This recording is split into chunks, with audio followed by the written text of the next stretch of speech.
Dakwah itu bahasa Arab, kalau bahasa Indonesianya artinya mengajak, bukan mengajar, Pak. Ceramah ini Pak, gerak lidah, Pak. Mudah, ini bagian kecil dari dakwah. Dakwah itu amal agama sempurna. Kadang dengan pakaian kita, dengan muamalah kita, muasyarah kita. Bapak berdagang, transaksi, orang bisa dapat hidayah. Masya Allah, orang Islam dagang luar biasa ya, dia ceritakan aib-aib barangnya. Ini mobil Pak, saya jual Pak, ya pernah turun mesin 3 kali Pak. Kalau dibawa mogok-mogok terus Pak. Silahkan Pak, Bapak beli dengan harga berapa.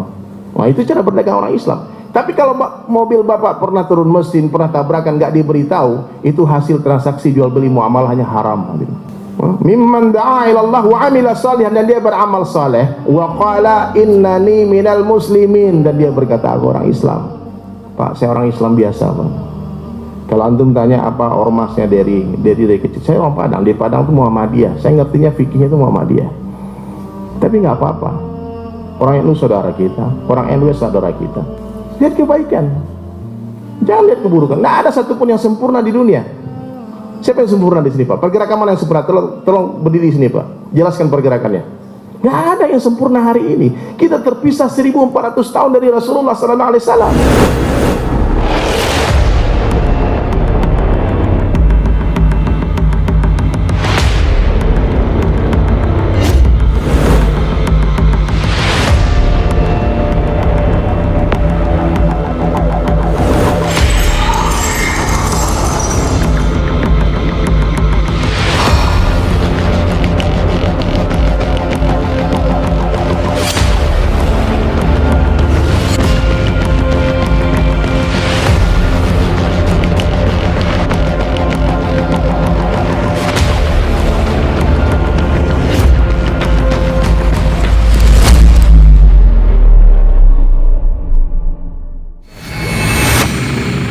Pelacuran di mana-mana, korupsi di mana-mana, pembunuhan di mana-mana, begal di mana-mana. Allah tidak akan turunkan lagi nabi.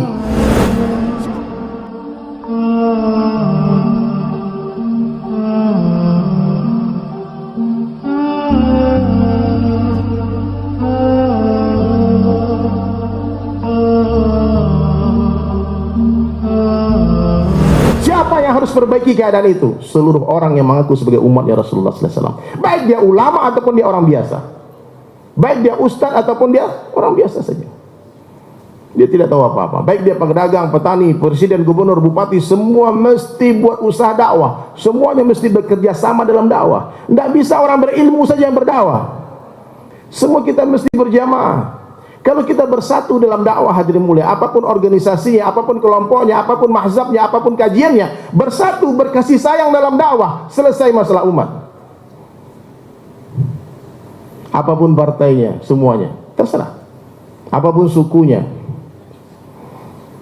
kita tidak boleh berpecah dalam dakwah, mesti ukhuwah dijaga dalam sini. Ajak manusia kepada Allah. Qul hadhihi sabili ad'u ila Allah. Katakanlah wahai Muhammad kepada seluruh umatmu, hadhihi sabili, inilah jalanku. Ad'u ila Allah, ajak manusia kepada Allah, bukan ajak kepada kelompok, bukan ajak kepada partai, bukan ajak kepada mahzab, bukan ajak kepada golongan kita, bukan, ajak kepada Allah saja.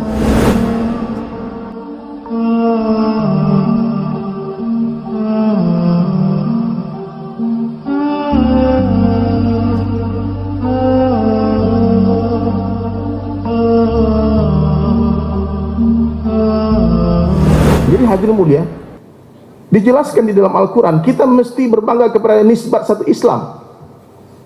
Wa man ahsanu qawlan mimman da'a ilallah. Siapakah yang qaulannya? Antum kalau buka kitab tafsir, saya bukan ahli tafsir, tapi saya baca-baca saja. Itu ulama menjelaskan qaulan itu maknanya perkataan, perbuatan, dan tulisan. Jadi siapa saja yang tidak bisa berucap, dia bisa menulis. Antum nggak bisa menulis, dia bisa berbuat, berakhlak. Itu dakwah. Mimman da'a ilallah, daripada orang yang berdakwah kepada Allah. Jadi qaulan itu disamakan dengan dinan. Siapakah yang agamanya yang lebih baik daripada orang yang berdakwah mengajak manusia kepada Allah? Siapa Pak? Dakwah itu kata Rasulullah SAW umul fardu, ibu dari segala amalan. Kalau kita dakwahkan itu dakwah, insya Allah orang yang kita dakwahi dia akan sholat, dia akan zakat, dia akan puasa, dia akan haji. Tapi orang haji belum tentu dakwah, orang zikir belum tentu dakwah, orang kajian belum tentu dakwah. Tapi orang dakwah pasti belajar. Dia pasti akan haus akan ilmu. dia pasti akan sholat. Jadi apa yang harus kita dakwahkan hari ini keluar sana? Dakwahkan dakwah itu sendiri, multi level akhirat. Itu orang-orang non muslim, dia pelajari cara dakwahnya Rasulullah, bagaimana bisa berkembang, maka terciptalah itu multi level marketing itu. Dia janjikan royalti. Allah Ta'ala menjanjikan royalti juga. Kalau kamu ajak satu orang berbuat kebaikan, kamu dapat royalti 100% sempurna amalan orang itu. Bukan 10%, bukan 2%, 1%, 100%. Jadi dakwah ini adalah pekerjaan yang paling bergengsi dalam pandangan Allah. Perintah Allah yang paling dahsyat, perintah Allah yang paling besar. Kenapa? Karena Allah sendiri buat dakwah. Wallahu yad'u ila darissalam. Sesungguhnya Allah itu dai, mengajak manusia kepada surga. Kalau Allah Subhanahu wa ta'ala Allahu Akbar, maka sudah tentu kerja Allah kerja yang maha besar. Dan orang-orang yang buat dakwah adalah orang-orang besar dalam pandangan Allah. Janji yang Allah janjikan, pahala yang Allah janjikan hadirin mulia untuk orang buat dakwah begitu besar. Bahkan tidak ada pahala yang lebih besar daripada pahala dakwah. Kalau saja pahalanya begitu besar mengajak orang kepada Allah hadirin mulia, maka meninggalkan dakwah dosanya sangat besar.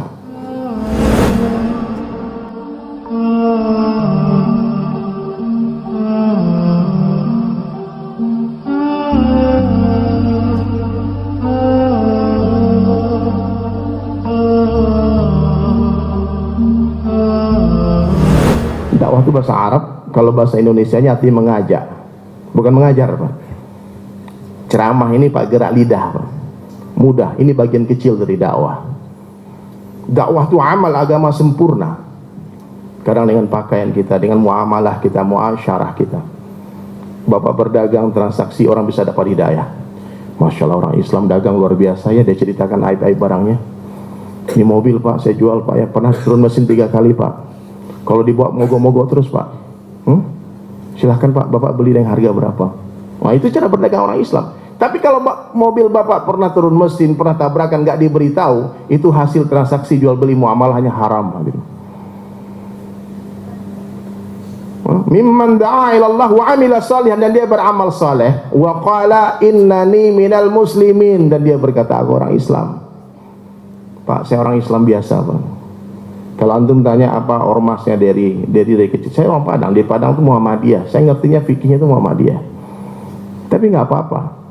Orang NU saudara kita, orang NW saudara kita, Hizbut Tahrir saudara kita, PKS saudara kita, partai meskipun berbeda, ada yang nggak berpartai juga, Salafi saudara kita, Jamaah Tabligh saudara kita. Lihat kebaikan, jangan lihat keburukan. Nggak ada satupun yang sempurna di dunia. Siapa yang sempurna di sini Pak? Pergerakan mana yang sempurna? Tolong berdiri sini Pak, jelaskan pergerakannya. Gak ada yang sempurna hari ini. Kita terpisah 1400 tahun dari Rasulullah sallallahu alaihi wasallam. Ada orang kajian hebat, Salafi, kajian dahsyat, menyelidiki hadis-hadis sahih. Kita perlu ini dalam Islam. Orang yang menjaga kemurnian hadis Nabi sallallahu alaihi wasallam. Ada yang otentik. Ada jamaah tabligh kerjanya ngajak orang gila masuk masjid. Ke diskotik, ke kafe, preman-preman tukang bacok. Ini kiai nggak bisa buat Pak. Ustadz nggak bisa buat, nggak berani Pak. Kalau saya nikah saya bukan ustadz. Maka saya nongkrong saya di kafe, kalau di Bali itu saya kan di Bali tinggal. Hari-hari Pantai Kuta saya pakai kayak gini aja. Saya nggak ngomong agama. Saya cuma jalan saja. Kadang-kadang orang ikut di belakang. Saya lagi jauh nih keliling dengan teman-teman. Tiba-tiba ada bule 4 orang ikut di belakang. Diikuti kita jalan sampai ke masjid. Sampai di masjid ditanya, "Hey brother, kamu beli pakaian tuh kayak di mana tuh? Baju tuh kayaknya asik gitu." Pasti kamu pakai baju tuh dingin ya katanya. Angin-angin gitu. Iya, longgar. Soal kenapa? Ini cara pakainya. Bukan orang Islam aja Pak. Yesus baju kayak gini Pak. Dia tahu. Ada kerja bagi-bagi tugas Pak. Bagi-bagi tugas. Ada tugas yang bisa dikerjakan orang tabligh.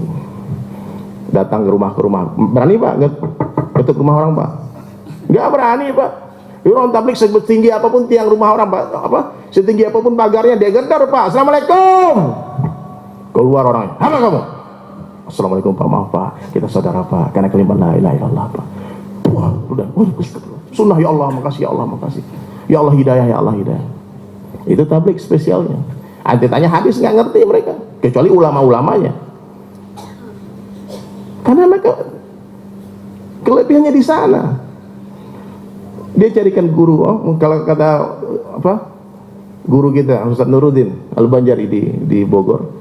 Kerjanya orang-orang tabligh itu mengajak orang dari neraka ke pintu surga.